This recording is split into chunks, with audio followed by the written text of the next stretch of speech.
ఈ రేవంత్ రెడ్డి అనేటటువంటి వ్యక్తి మొత్తం ఏడీగా మారిపోయిండు. Attention diversion. ఇవాళ తెలంగాణ సమాజంలో మీరు ఎన్ని రకాలుగా చెడు భాష మాట్లాడినా, పిచ్చి ప్రేలాపాలను వెళ్ళినా సమాజం గమనిస్తూ ఉంది. మీరు ఇచ్చినటువంటి హామీలు, మీరు ఇచ్చినటువంటి గ్యారంటీలు మీరు నిలబెట్టుకోకపోతే, అమల్లోకి తీసుకొని రాకపోతే డెఫినెట్గా వచ్చే పార్లమెంట్ ఎన్నికల్లో ప్రజలు కర్రు కాల్చి వాత పెడతారు.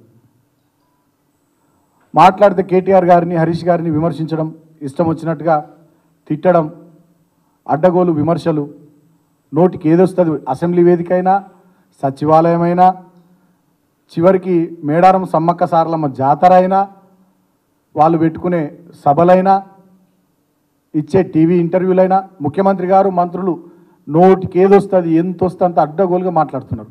ఇక మళ్ళీ మేము దానికి రియాక్ట్ అయితే ఇక చూసిరా వీళ్ళు ఆగుతలేరు. 2 నెలలు కాలే వీళ్ళకి అధికారం పోయి, వీళ్ళు ఆగుతలేరు, ఓపిక లేదు. అంటే వాళ్ళేమో మమ్మల్ని తిడతారు, వాళ్ళేమో మమ్మల్ని దూషిస్తారు, అడ్డగోలుగా బూతులు మాట్లాడతారు.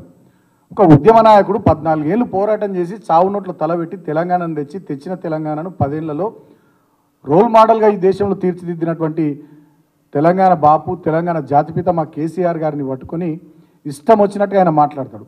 ఆయన మాట్లాడిన మాటలకు మళ్ళీ మేము రియాక్ట్ అయితే అవి చూసిరా వీళ్ళు ఆగుతలేరు, వీళ్ళకి ఓపిక లేదు, వీళ్ళు గిట్లంటారా, వీళ్ళు గట్లంటారా అని చెప్పి ఉల్టా చోర్ కొత్వాల్కో డాంటే అన్నట్టుగా మళ్ళీ మా మీద బురద చల్లే ప్రయత్నాలు చేస్తూ ఉన్నారు.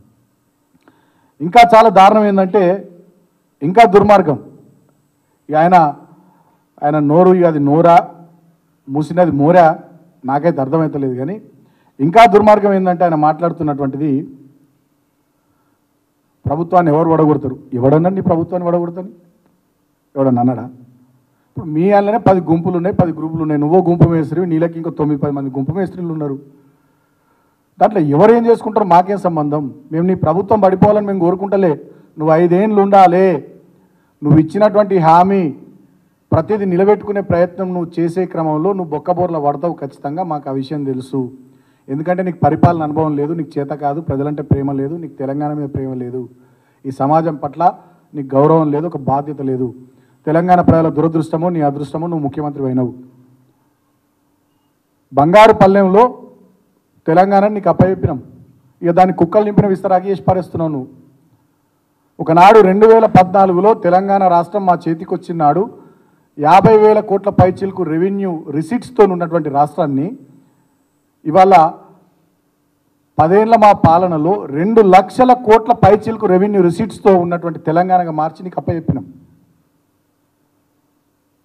ఆ స్థాయిలో రెవెన్యూ ఇన్కమ్ తెలంగాణకు వస్తూ ఉంటే 2 లక్షల కోట్ల పైచిలకు రెవెన్యూ ఇన్కమ్ తెలంగాణలో వస్తూ ఉంది. 2022-23కి వచ్చింది, ఇట్స్ ఆన్ రికార్డ్. అన్ని లక్షల కోట్ల సంపద ఉంటే మీరు ఇచ్చినటువంటి హామీలు ఎందుకు అమలు చేస్తలేరు? మీరు చెప్పినటువంటి గ్యారంటీలు ఎందుకు అమలు చేస్తలేరు?